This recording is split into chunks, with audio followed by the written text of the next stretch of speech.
Chào các bạn, mình là Tiến ở trong kênh YouTube Mít Tiến nha. Thì bây giờ mình ở trong nhà, ở nhà mình sẽ đi qua bên nhà ba mẹ của mình. Và trên đường đi á, mình sẽ quay cho các bạn xem cái con đường nước Mỹ lúc này nó như thế nào khi mà có cái lệnh của ông thống đốc là người dân không nên ra đường. Thì mình coi trên YouTube và coi báo đài đồ này kia đó, nhiều người nói là nước Mỹ á, ra lệnh là đóng cửa, người dân không được ra đường. Nếu mà ai ra đường đó bị cấm ra đường, ai mà ra đường á, sẽ bị phạt này kia. Nhưng mà cái điều đó có đúng hay sai hay không, hãy coi trong video này nha. Rồi, hãy đón video này, hãy coi video này, mình sẽ bật mí cho các bạn xem là những cái điều mà người ta đồn á nó như thế nào nha. Ok, để mình quay video lại.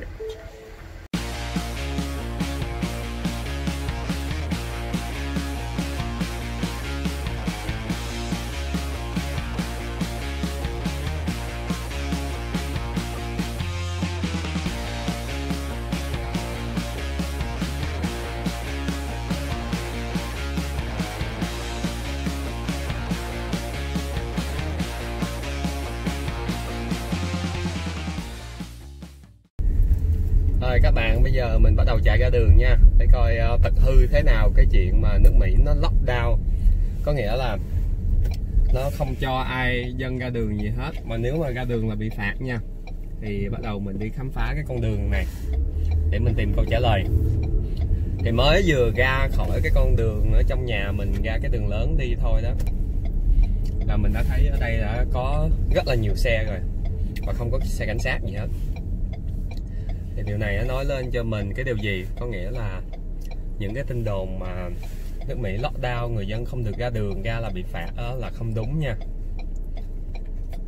Rồi để mình đi thêm chút nữa. Nhưng mình công nhận một điều là cái đường nó vắng hơn lúc bình thường trước khi cái đại dịch này rất là nhiều. Tại vì người ta cũng hạn chế ra đường. Đặc biệt một điều là người ta bây giờ là được cho nghỉ làm hay là đi làm tại nhà. Các cái dịch vụ á, nước Mỹ, cái nền kinh tế nước Mỹ á, phần lớn là về ngành dịch vụ á. Thì thí dụ như là buôn bán nè, nhà hàng, những cái chỗ mà tụ tập đông người á, thì không có cho phép. Cho nên cái việc là mọi người ra đường đi làm hay đi ăn hay là đi chơi này kia không có nhiều, cho nên xe cũng ít đi đó. Thì cái đó là có thật. Bây giờ á, trên con đường này á, mình sẽ đi tới cái chỗ của chính phủ, đó là cái chỗ làm bằng lái xe để mình làm ID cho ba mẹ mình. Thì bây giờ mình sẽ đi ra đó và mình cũng sẽ coi những cái văn phòng của chính phủ á, họ có đóng cửa hay không nha. Thì mình không biết, mình muốn là mình sẽ tự khám phá, cho nên là thay vì ở nhà mình gọi lên để mình tìm hiểu thì mình không có gọi, mình chạy thẳng luôn đó luôn, và nhân dịp quay cái cảnh đường xá này kia cho các bạn xem như thế nào. Người thật gì thật đó, các bạn thấy không, xe đâu có nhiều đâu, rất là vắng vẻ. Thì như thế này, chính phủ liên bang với lại chính phủ tiểu bang, đặc biệt là thống đốc của các tiểu bang, trong đó có tiểu bang California đó. California bây giờ là cái tiểu bang mà có nhiều ca nhiễm, đứng thứ 3 của Mỹ. Đứng đầu tiên là New York, sau đó là Washington State, Cali là tiểu bang thứ 3. Và cái này dễ hiểu thôi, tại vì đây là những cái tiểu bang mà có rất là nhiều người nhập cư và người nhiều nơi tới. Thí dụ bên New York là người bên châu Âu tới nè, Washington với lại Cali là bên bờ Tây thì người ở bên châu Á qua nè đó.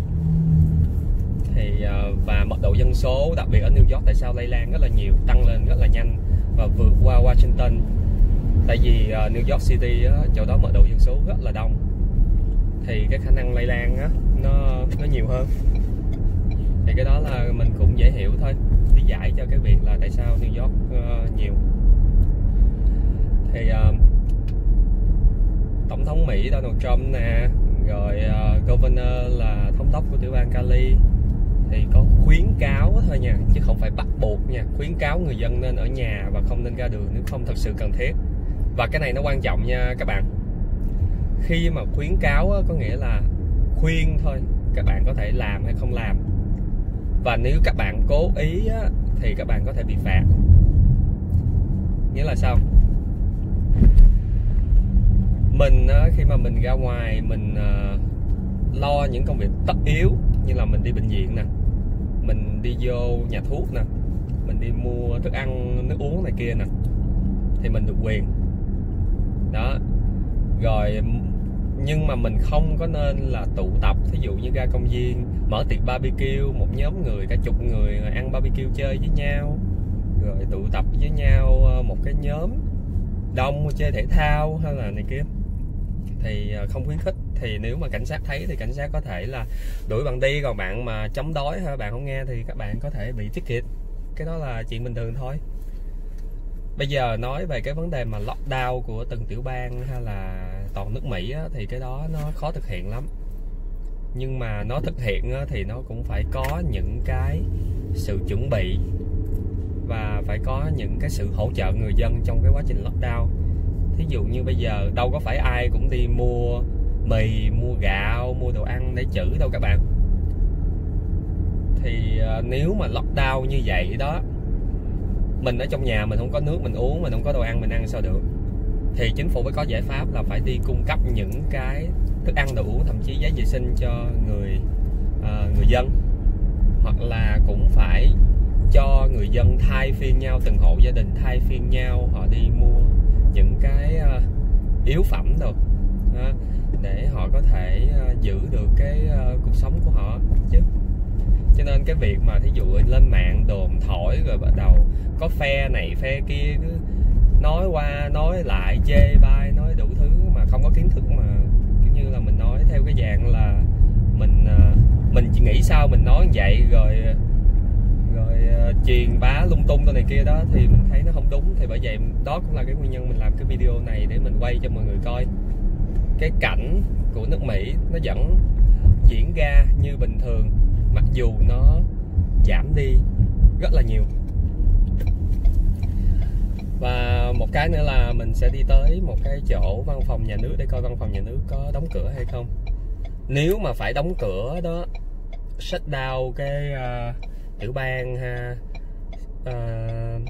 quốc gia này kia đó, thì mấy cái văn phòng nhà nước sẽ là những chỗ đóng đầu tiên, phải làm gương với các bạn. Những chỗ đó là đóng đầu tiên. Ví dụ như là các bạn thấy là làm ID, làm driver license, mấy cái đó nó đâu có gấp gáp đâu. Nhưng mà nếu họ mở thì có nghĩa là không có đóng nha. Thì bây giờ mình đang đi con đường đẹp kìa chưa, hai bên, một bên cây rồi bên cây dừa, các bạn thấy không? Đây là thành phố Santa Ana nha. Thành phố Santa Ana đó được coi như là một cái thủ đô của quận Cam. Tại sao? Tại vì rất là nhiều cái văn phòng chính phủ liên bang nó nằm ở đây, và của tiểu bang nằm đây. Thí dụ như là USCIS nè, là cái văn phòng của di trú, rồi mấy văn phòng về xã hội, rồi tòa án rồi này kia, nó cũng nằm ở đây đó. Thì ở Santa Ana đó, cái giá nhà đất á, thì không có được đắt đỏ bằng những cái thành phố gần biển như là Huntington Beach, Newport Beach hay là thậm chí Fountain Valley. Tuy nhiên không có nghĩa là không có những khu triệu đô nha. Ở Santa Ana cũng có những cái khu triệu đô mà cũng rất là mắc tiền. Đây. Đó, các bạn thấy không? Đường xá rất là đẹp. Và xe taxi cũng vẫn chạy bình thường nè, đâu có gì đâu. Bên phải mình có Tostida, cái xe đó là xe bán đồ ăn của người Mexico đó các bạn. Khu này đẹp hả ba mẹ ha?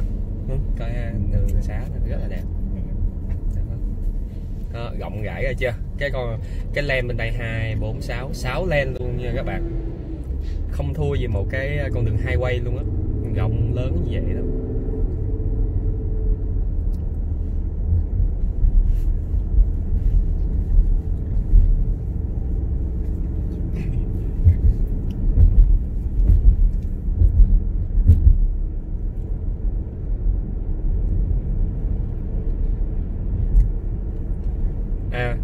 điều nữa là tại vì chính phủ muốn hạn chế người dân tụ tập nơi đông người đó, cho nên là các cái nhà hàng mà vô ngồi ăn thì không có được hoạt động nữa, chỉ được bán theo cái dạng là mang về, đó là to go.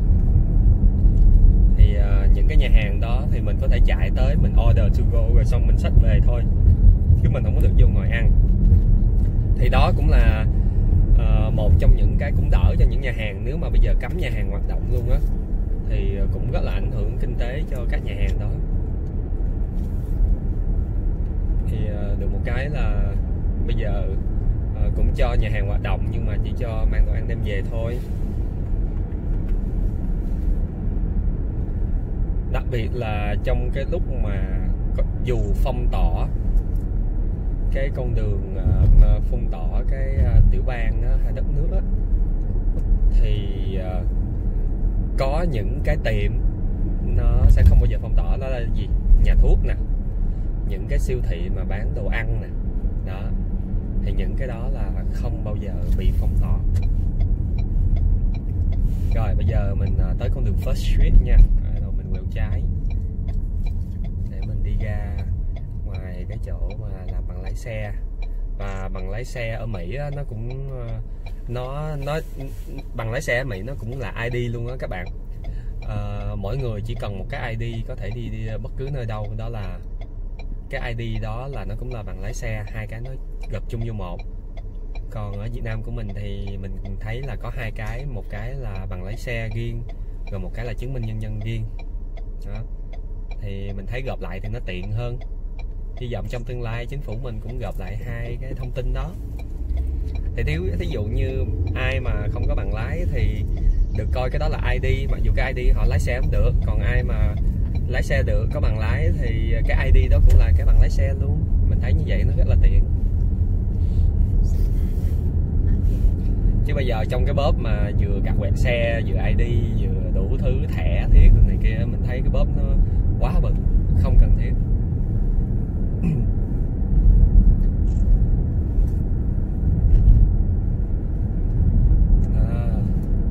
Đường xá vắng vẻ. Thường ở đây là nó hay kẹt xe, cứ lâu lâu nhích một chút, lâu lâu nhích một chút, nhưng mà bây giờ là khá là vắng vẻ nha các bạn.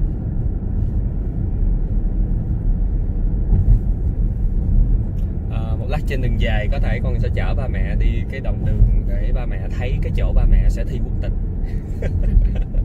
Lâu ở bên đây đó, cái tòa nhà xám xám đó, nâu nâu đó, đó tòa nhà đó, đó là chỗ ba mẹ thi quốc tịch đó. Đó cái đó. Cái chỗ đó là cái chỗ mà con vô con thi quốc tịch.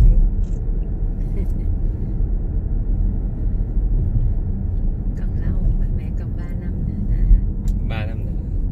3 năm nữa mà phải ở đây lâu, thiệt lâu mới được. 3 năm nhanh à. Gần tháng rồi đó. Gần tháng rồi. 9 năm hành tấu đó. Mày thấy không, toàn mấy tòa nhà chính phủ không, mày thấy không? Bên trái đó. Ở đây Santa Ana luôn hả con? Ở đây là Santa Ana đó. Con nói giống như Santa Ana là một cái thủ đô của quận Cam vậy đó. Tại vì nó vậy. Mày thấy ví dụ mà gì Fountain Valley hay là Garden Row này kia, nó đâu có những cái khu hành chính như vậy đâu. Cái dãy đó là khu hành chính hả con? Dạ, khu hành chính không ạ? Chính phủ không?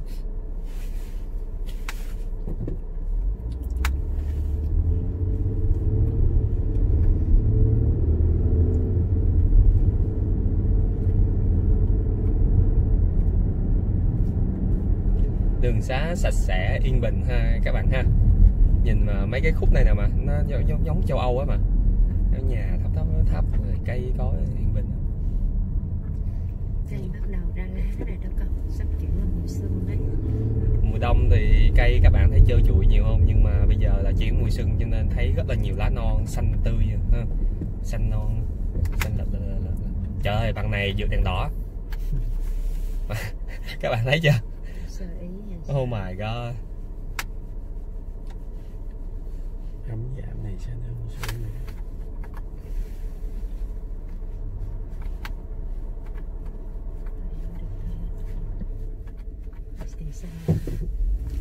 Có thể cái nút này nó hư.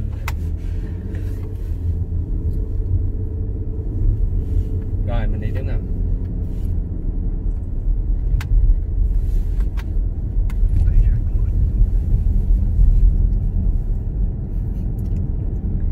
Lúc 11 chạy xe cái tiếng thấy người dọn dứt lên đèn đỏ dọn lại ba mẹ mình.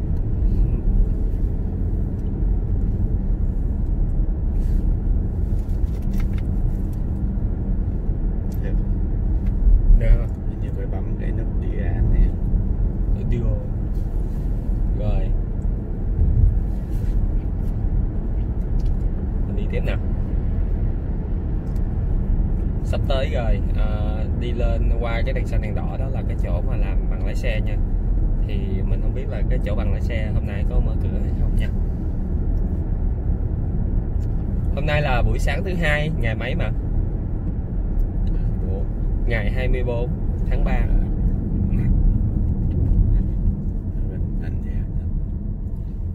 Ở Việt Nam là bây giờ ở Việt Nam là rạng sáng thứ ba ngày 25. Việt Nam hơn ở đây 14 tiếng, nhưng mà mùa đông thì sẽ hơn 15 tiếng. Giờ là khuya rồi con ơi. Đúng rồi. Giờ là 2 giờ khuya. Thì nó rạng sáng đó.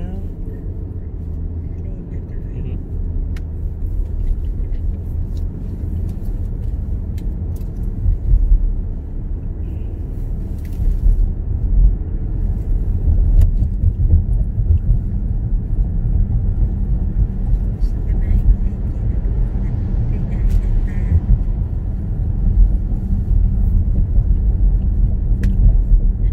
chị nó đúng là cái đại ta. Rồi qua đèn xanh đèn đỏ này là bên phải nha. Mình thấy xe nhiều có nghĩa là mở cửa rồi nha các bạn. Đó, Department of Motor Vehicle nè. Đó, xe rất là nhiều. Có nghĩa là cái chỗ này nó đang mở cửa đó các bạn. Đó là xếp hàng kìa. Đó. Đây là cái chỗ mà ba mẹ thi lái xe nè. DMV. Đây, đó các bạn thấy không? Sắp hàng ở ngoài, nó vô từ từ. Đó, đây là cái chỗ mà ba mẹ mình sẽ vô làm ID nè. Thì hôm nay là mình chưa chuẩn bị, cho nên là ba mẹ mình làm thôi chứ mình không có làm. Đó, các bạn thấy không? Đây là cái parking lot để mình cho ba mẹ mình coi luôn.